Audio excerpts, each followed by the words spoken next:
Okay, ladies and gentlemen, my name's Robert Adams, and I'm going to be loading this up to my YouTube channel. Apparently, I've picked up a couple followers along the way. A little bit about myself is I've started studying, for lack of a better word, esoteric books and sciences, and it all started when I'd found on the channel Spirit Science, they put together a small video.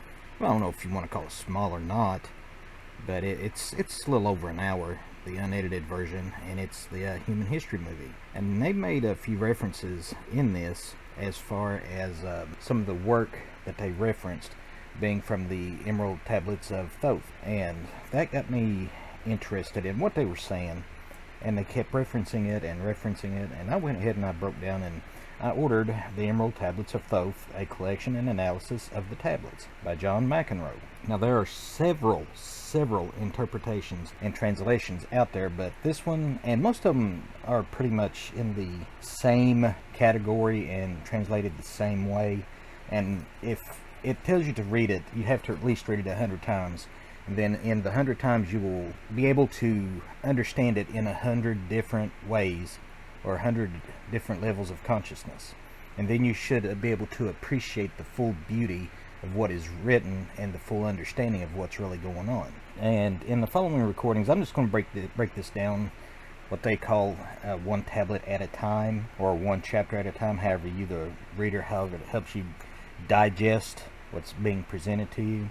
But if you have not gotten one of these books, I highly suggest you do, because this is a very good starting point on where to get started in this field. And trust me, once your feet is upon this, and if the light's in you, like it says, if the light is in you, it will speak to you and it will illumine your mind, and you will want to know more. And through the laws of attraction, which is a universal law, more works like this will come into your life over time. I've been studying this and reading this book and these ways for, once again, just a lack of a better word, the esoteric ways, for, well, since I'm going to say about late 2013, early 2014. And trust me, it has spoken volumes to my mind and soul and spirit.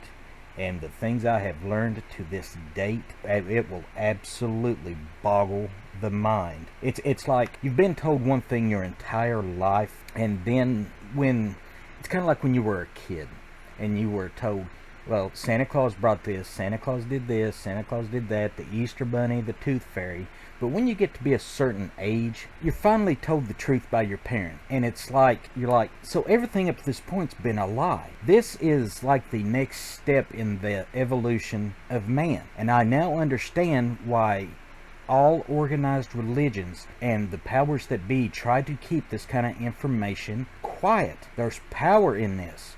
It's freedom, that it frees your mind, your body, your spirit. It will break you away from the religious dogma shackles that seem to want to hold the world down, and you will be able to break away from the power structure and the control structure that, and I hate using this word because it is improperly applied here, but the Illuminati, if you will, and the church, it's that power structure that they have to control the masses, and people have bought into it. And I just, when my mind was set on fire and enlightened with the writings that is in this book, and it set me on the path, let me tell you something, folks, it freed me. And the reason I'm starting to do this on my channel, which if you actually go in there and look, I started off just posting music videos, and I was just wanting to entertain the world, because at that particular time, when I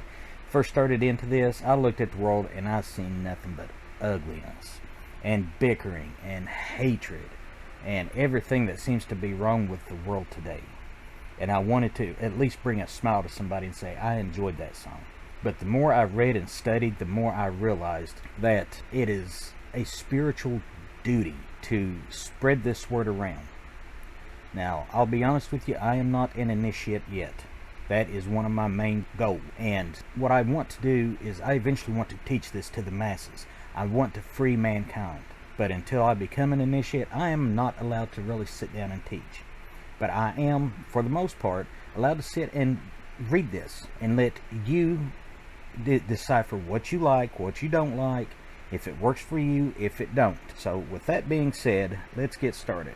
The Emerald Tablets of Thoth. Some people say Thoth, I call it Thoth. The Emerald Tablets of Thoth, a collection and analysis of the tablets, by John McEnroe, not the tennis player. Preface.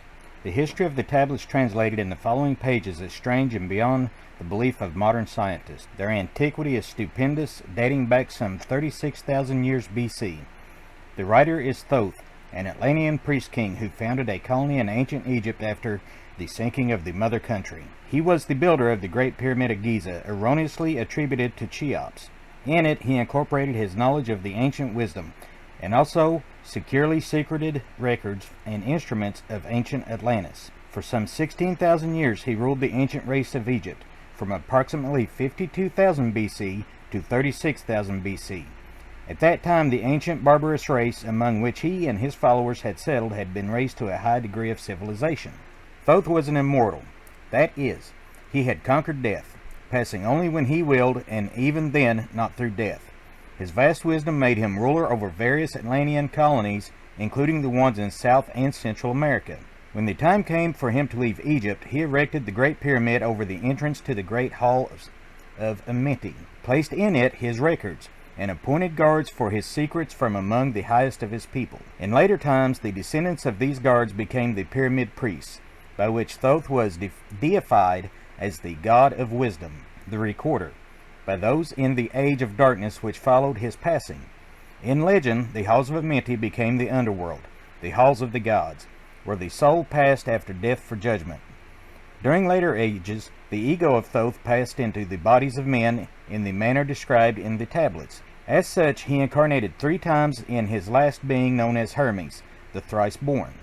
In this incarnation, he left the writings known to modern occultists as the Emerald Tablets, a later and far lesser exposition of the ancient mysteries. The tablets translated in this work are 10, which were left in the Great Pyramid in the custody of the Pyramid Priests. The 10 are divided into 13 parts for the sake of convenience. The last 2 are so great and far-reaching in their import that at present it is forbidden to release them to the world at large. However, in those contained herein are secrets which will provide an inestimable value to the serious student. They should be read not once, but 100 times, for only thus can the true meaning be revealed. A casual reading will give glimpses of beauty, but more intensive study will open avenues of wisdom to the seeker. But now a word as to how mighty secrets came to be revealed to modern man after being hidden so long. Some 1300 years BC, Egypt, the ancient Kim, was in turmoil, and many delegations of priests were sent to other parts of the world. Among these were some of the Pyramid Priests who carried with them the Emerald Tablets as a talisman by which they could exercise authority over the less advanced priestcraft of races descended from other Atlantean colonies. The tablets were understood from legend to give the bearer authority from Thoth. The particular group of priests bearing the tablets emigrated to South America, where they found a flourishing race, the Mayas, who remembered much of the ancient wisdom. Among these, the priests settled and remained. In the 10th century, the Mayas had thoroughly settled the Yucatan, and the tablets were placed beneath the altar of one of the great temples of the sun god. After the conquest of the Mayas by the Spaniards, the cities were abandoned and the treasures of the temples forgotten. It should be understood that the Great Pyramid of Egypt has been and still is a temple of initiation into the mysteries. Jesus, Solomon, Apollonius, and others were initiated there. The writer, who has a connection with the Great White Lodge, which also works through the Pyramid priesthood, was instructed to recover and return to the Great Pyramid the ancient tablets. This, after adventures which need not be detailed here, was accomplished. Before returning them, he was given permission to translate and retain a copy of the wisdom engraved on the tablets. This was done in 1925, and only now has permission been given for part to be published. It is expected that many will scoff, yet the true student will read between the lines and gain wisdom. If the light is in you, the light which is engraved in these tablets will respond. Now a word as to the material aspects of the tablet. They consist of 12 tablets of emerald green, formed from a substance created through alchemical transmutation. They are imperishable, resistant to all elements and substances. In effect, the atomic and cellular structure is fixed, No change can ever take place. In this respect, they violate the material law of ionization. Upon them are engraved characters in the ancient Atlantean language, characters which respond to attuned thought waves, releasing the associated mental vibration in the mind of the reader. The tablets are fastened together with hoops of golden-colored alloy suspended from a rod of the same material. So much for the material appearance. The wisdom contained therein is the foundation of the ancient mysteries, and for the one who reads with open eyes and mind, his wisdom shall be increased 100-fold. Read, believe or not, but read, and the vibration found therein will awaken a response in your soul. In the following pages I will reveal some of the mysteries which, as yet, have only been touched upon lightly either by myself or other teachers or students of truth. Man's search for understanding of the laws which regulate his life has been unending, yet always just beyond the veil which shields the higher planes from material man's vision, the truth has existed, ready to be assimilated by those who enlarge their vision by turning inward, not outward in their search. In the silence of material senses lies the key to the unveiling of wisdom. He who talks does not know. He who knows does not talk. The highest knowledge is unutterable, for it exists as an entity in lanes which transcend all material words or symbols. All symbols are but keys to doors leading to truths, and many times the door is not opened because the key seems so great that the things which are beyond it are not visible. If we can understand that all keys, all material symbols, are manifestations, are but extensions of a great law and truth, we will begin to develop the vision which will enable us to penetrate beyond the veil. All things in all universes move according to law, and the law which regulates the movement of the planets is no more immutable than the law which regulates the material expressions of man. One of the greatest of all cosmic laws is that which is responsible for the formation of man as a material being.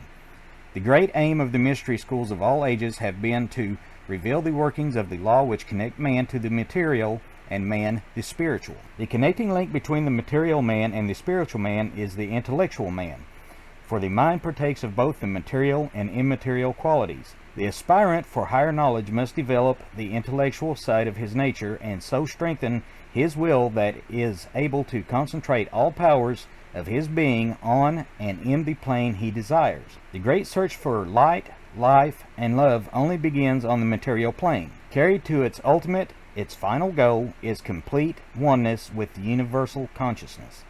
The foundation in the material is the first step. Then comes the higher goal of spiritual attainment. In the following pages I will give an interpretation of the emerald tablets and their secret, hidden, and esoteric meanings. Concealed in the words of Thoth are many meanings that do not appear on the surface. Light of knowledge brought to bear upon the tablets will open many new fields for thought.